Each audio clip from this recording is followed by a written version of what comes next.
Bonjour tout le monde et bienvenue, j'espère que vous allez bien. Dans cette vidéo, je vous ai rassemblé 5 meilleures et célèbres recettes de la cuisine marocaine, les plus demandées et les plus appréciées, qu'on sert habituellement durant le mois sacré du Ramadan. Commençons par la célèbre soupe l'harira et voici le pain batbout cuit à la poêle. Avec une seule pâte, vous pouvez réaliser ces petits pains et aussi la pizza, les mini pizzas à la poêle, légère, prête en quelques minutes. Pour les personnes qui m'ont posé des questions à propos de cette recette, je vous répondrai dans cette vidéo. Alors ne ratez pas les conseils et les secrets pour les réussir. Vous allez obtenir une grande quantité. Vous pouvez les garnir à souhait, les réserver aussi au frigo. Je partage avec vous aussi la fameuse recette bahrir, crêpe à 1000 trous, sans farine blanche, préparation en quelques minutes, sans temps de repos, à servir avec le beurre fondu, du miel, en l'accompagnement d'une bonne tasse de thé, un délice. Et on termine avec un très très bon dessert express, très gourmand, préparation très simplifiée et très rapide. Avant de commencer, je tiens à vous remercier pour votre fidélité. Je compte sur vous pour m'encourager à continuer. N'oubliez pas d'aimer les vidéos, un petit like, partager et laisser un petit commentaire que je vais répondre avec plaisir. Alors, je vous invite à suivre la vidéo et on commence par la première recette, la soupe l'harira. Une très très bonne soupe réconfortante après une longue journée de jeûne. Alors, dans une marmite ou dans la cocotte, pour une cuisson rapide, je mets un mélange d'huile végétale et d'olive, quelques morceaux de viande, de bœuf, d'agneau ou de veau selon le choix, un petit oignon haché finement,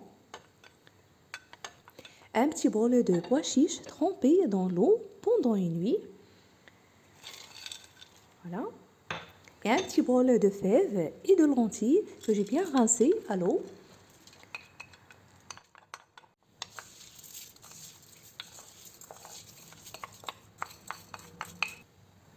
Un mélange de céleri, persil et coriandre fraîche haché finement. Pour les épices, petite cuillère de sel et de gingembre, demi-petite cuillère de poivre et un petit cube de safran.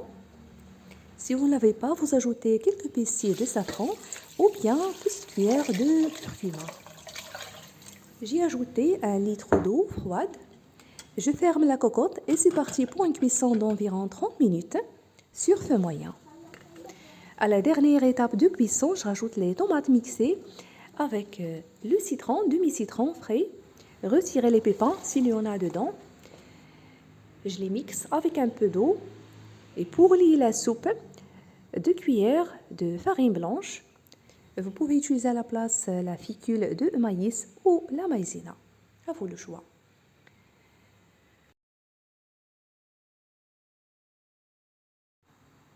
Je rajoute une grande cuillère à soupe de concentré tomate mélangé avec un peu d'eau. Je rajoute aussi la vermicelle. Vous ajoutez les cheveux d'ange selon ce que vous voulez. Ici, j'ai ajouté la vermicelle de riz. À cette étape, il ne faut pas cesser de remuer régulièrement pour éviter que ça colle au fond de la cocotte. Ça ne prend que quelques minutes et notre soupe sera prête. Ici, c'est facultatif. Vous ajoutez une petite cuillère de semaine de Provence. Ça donne un très très bon goût. Et voilà, une très très bonne soupe riche et nutritive, réconfortante après une longue journée jeûne. On passe à la deuxième recette. Petit pain batbout et mini pizza cuite à la poêle avec une seule pâte et choix de garniture. Alors j'ai mis dans ce récipient 400 g de farine blanche de blé et 200 g de semoule très fine, une grande cuillère à soupe de levure boulangère sèche, 10 g, petite cuillère de sel, 2 grandes cuillères à soupe de l'huile végétale ou d'olive, une grande cuillère à soupe du miel ou le sucre. Je rajoute l'eau tiède, à peu près 400 ml. Et c'est selon la qualité et l'absorption de farine. Je ramasse la pâte. Si vous en avez le pétrin, vous pouvez l'utiliser. Je l'avais pétrie juste 1 minute, c'est suffisant. Je la couvre du film alimentaire et je la laisse reposer jusqu'à ce qu'il double de volume. Après ce temps de repos, juste 20 minutes auprès du four, la pâte est bien doublée de volume. Disposez la pâte sur le plan de travail légèrement fariné. Ici, je l'avais divisée en 2 boules de pâte. Et avec un rouleau à pâtisserie, abaissez la pâte. Ici, je vous montre l'épaisseur de la pâte. Voilà. Après avoir l'abaissée, tournez-la de l'autre côté. Ensuite, découpez-la avec un cercle ou un petit bol ou un couvercle. Cette astuce est très importante pour garder la forme des disques de pâte. Disposez-les sur un torchon propre. Une fois terminé, commençons directement la cuisson. Alors pour la cuisson, je vais utiliser 2 poêles à la fois pour finir rapidement. Je les ai préchauffés à température élevée, mais une fois commencé la cuisson, baissez le feu. La cuisson sur feu moyen. Alors une fois que vous mettez les disques de pâte, à même pas quelques secondes, tournez-les de l'autre côté et vous faites ce mouvement plusieurs fois pendant la cuisson jusqu'à ce qu'ils gonflent, comme vous allez voir.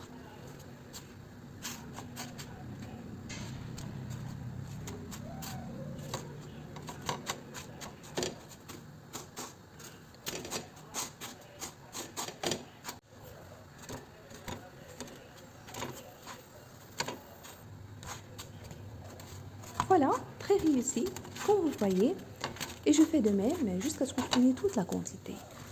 Avec ces ingrédients, vous allez obtenir une grande quantité de petits pains bat-bout. Ici, j'ai obtenu 25 petits pains et 30 mini pizzas, pâte à pizza, comme vous allez voir. Après cuisson, couvrez-les d'un torchon propre. Vous pouvez les réaliser aussi de moyenne ou de grande taille, à vous le choix. Et je vous invite à découvrir plusieurs recettes de pain cuites à la poêle et au four, pain au lait et avec des graines farcies, divers choix de garniture. Parfait pour le petit déjeuner, pour le goûter, pour le sandwich. Recette de pain de mie, pain fait maison, préparation facile. Ici pour les mini pizzas.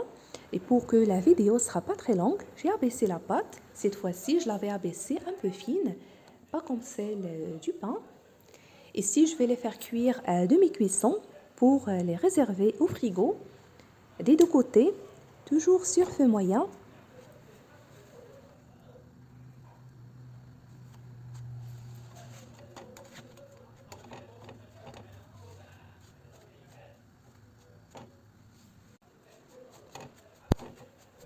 J'ai utilisé aussi 2 poêles à la fois. Alors pour la quantité, j'ai obtenu 30 petits pains à pizza.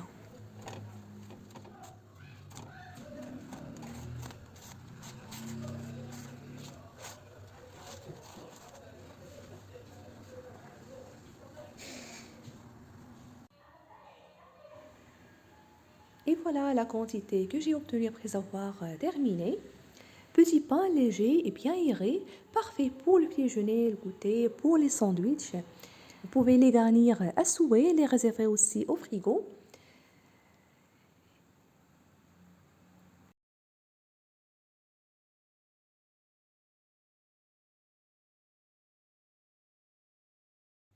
Si vous voulez les réserver au frigo, mettez-les dans un sac bien refermé et gardez-les au frigo jusqu'au temps de l'utilisation. Et vous faites de même pour ces petits pains à pizza.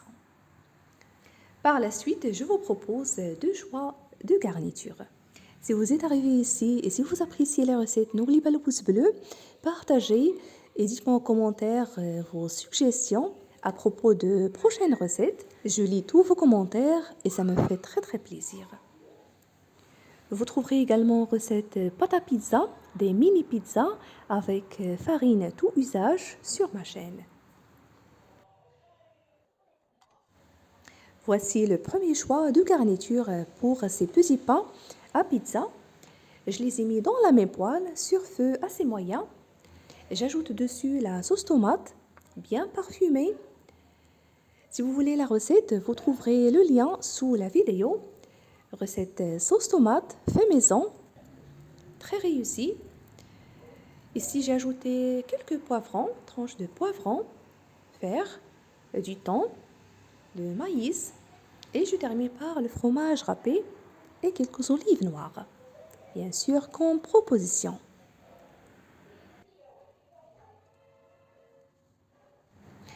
Pour faire fondre le fromage, je mets le couvercle, même pas 1 à 2 minutes, et notre petite pizza sera prête.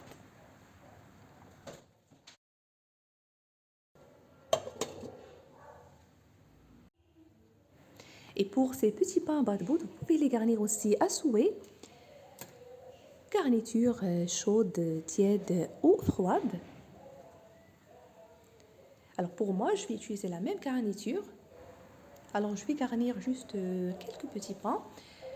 Et la quantité restante, je le garde au frigo.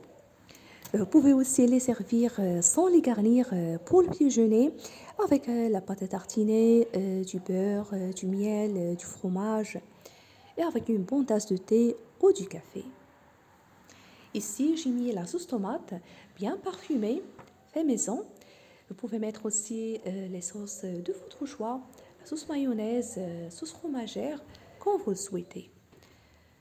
La salade verte, poivron, du thon, du maïs, tomates cerises et fromage. Et voilà, notre petit pain sandwich est prêt. Pour ne pas oublier, vous trouverez aussi recette de pain sandwich cuisson à la poêle avec la farine de blé complet sur ma chaîne. Et voilà les mini pizzas prêtes. Et bien sûr que vous pouvez les faire cuire aussi au four. N'hésitez pas à les tester, c'est très rapide comme vous avez suivi. La recette la plus appréciée par les petits ainsi que les grands. Avec la même pâte, réalisez 2 sortes de petits pains, cuisson à la poêle, petits pains, batbout et mini, pain à pizza que vous pouvez garnir à souhait. On passe à la 4e recette Bahrir crêpe à 1000 trous. Dans ce mixeur, j'ai mis 500 ml d'eau, demi-litre, une grande cuillère à soupe de levure boulangère sèche, 10 grammes, une autre du miel ou de sucre, selon le choix. Et cette fois-ci, je vais utiliser uniquement la semoule fine, voilà, qu'on utilise pour faire les gâteaux, genre basboussa, le harsha, bahrir, les macroutes et pastel pour préparer le couscous. Pour la quantité, je vais utiliser 400 grammes. La voilà, je vais vous la montrer. La semoule fine et pas très fine. Si vous ne l'avez pas, et si vous voulez utiliser la semoule très fine avec la farine, vous trouverez la recette sur ma chaîne.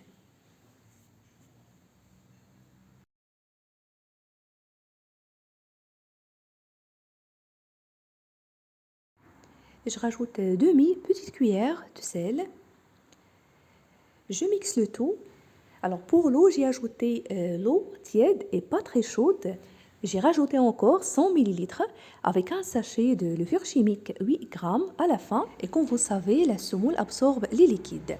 Et vous avez vu la consistance du mélange semi-liquide. Je l'avais laissé reposer juste 10 minutes. Maintenant, je passe à la cuisson. Je prends une louche du mélange.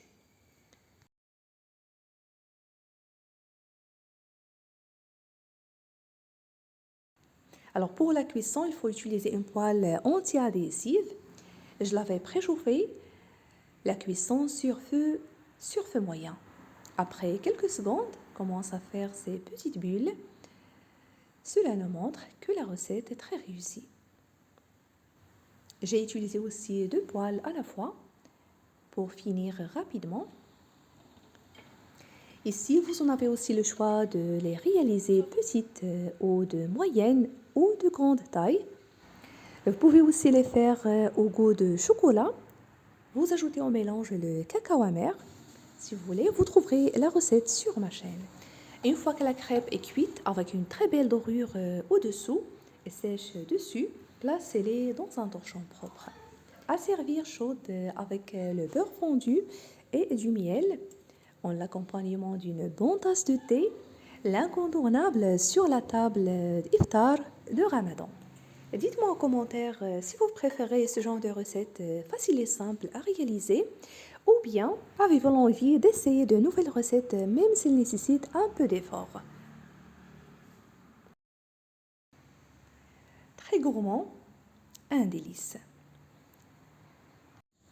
Et on termine par la 5e et la dernière recette dessert express. Dans cette casserole, j'ai mis 500 ml de lait froid, un paquet pour préparation flan, arôme banane, une cuillère à soupe de farine blanche, 2 cuillères à soupe de sucre, et c'est selon le goût. Avec le fouet à la main, je mélange bien ces ingrédients, puis je mets la casserole sur le feu en continuant de mélanger jusqu'à l'épaississement de la crème. Alors dans des tasses ou des verrines, vous mettez les biscuits de votre choix. Ici, j'ai utilisé les biscuits au goût de noix de coco. Après l'épaississement de la crème, je l'ajoute.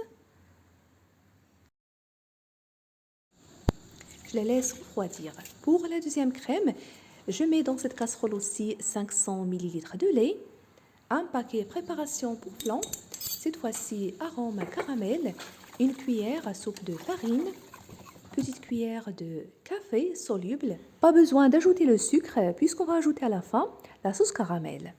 Alors la même méthode de cuisson, mélangez bien à froid avant de mettre la casserole sur feu moyen en continuant de mélanger jusqu'à l'épaississement de la crème.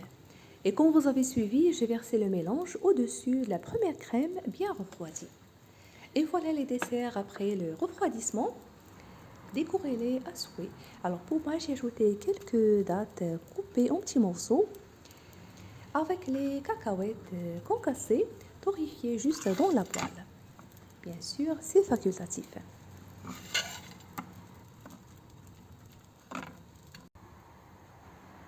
Et à la fin, j'ai ajouté la sauce caramel. Dessert très gourmand. Je vous invite vraiment à le tester. Un mélange de saveurs. Vous trouverez plusieurs idées de desserts sans cuisson au four, accessibles à tout le monde sur ma chaîne. N'hésitez pas à les découvrir. Et voilà, notre vidéo touche à sa fin. J'espère que les idées de recettes vous ont plu. Si vous avez apprécié, n'oubliez pas d'aimer la vidéo, un petit like, partagez et laissez-moi vos commentaires que je vais les répondre avec plaisir. Je vous remercie à toutes et à tous d'avoir suivi et à la prochaine.